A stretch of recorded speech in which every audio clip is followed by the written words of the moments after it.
السلام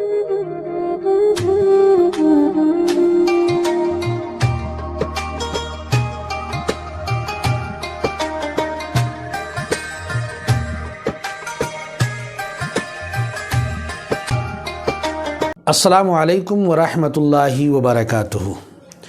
حوض کوثر کیا ہے؟ قیامت کے دن نبی اکرم صلی اللہ تعالی علیہ وسلم کو حوض کوثر عطا ہوگا۔ تو حوض کوثر کسے کہتے ہیں؟ اس کا پانی کیسا ہوگا؟ وہ کس کو ملے گا؟ کون ایسے لوگ ہوں گے جنہیں حوض کوثر سے سیراب کیا جائے گا؟ ناظرین کرام، اس ویڈیو میں ہم انہی باتوں کا ذکر کریں گے، لیکن آپ سے درخواست ہے کہ ویڈیو کو لائک اور شیئر ضرور کریں اور چینل کو سبسکرائب کرنا نہ بھولیں۔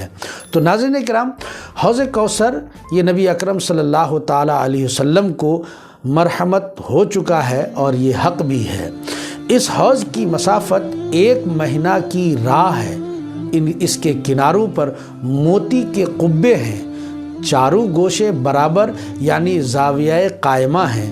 اس کی مٹی نہایت خوشبودار مشک کی ہے۔ اس کا پانی دودھ سے زیادہ سفید، شہد سے زیادہ میٹھا اور مشک سے زیادہ پاکیزہ، اور اس پر برتن ستاروں سے بھی گنتی میں زیادہ۔ جو اس کا پانی پیے گا کبھی پیاسا نہ ہوگا۔ اس میں جنت سے 2 پرنالے ہر وقت گرتے ہیں، ایک سونے کا، دوسرا چاندی کا۔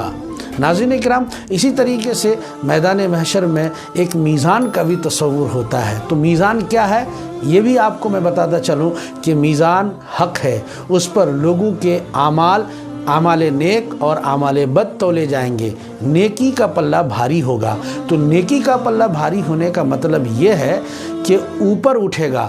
دنیا کے پلے کی طرح اس کا معاملہ نہیں کہ جو بھاری ہوتا ہے وہ نیچے کو جھکتا ہے، لیکن آخرت میں جو نیکی کا پلہ ہوگا وہ بھاری ہونے کا مطلب اوپر کو جائے گا۔ اسی طریقے سے حضور صلی اللہ علیہ وسلم کو اللہ تبارک تعالی مقام محمود عطا فرمائے گا۔ تمام اولین و آخرین حضور صلی اللہ علیہ وسلم کی حمد و ستائش کریں گے۔ حضور اقدس صلی اللہ علیہ وسلم کو ایک جھنڈا مرحمت ہوگا جس کو لواء الحمد کہتے ہیں۔ تمام مومنین حضرت آدم علیہ السلام سے لے کر آخر تک سب کے سب اسی کے نیچے ہوں گے۔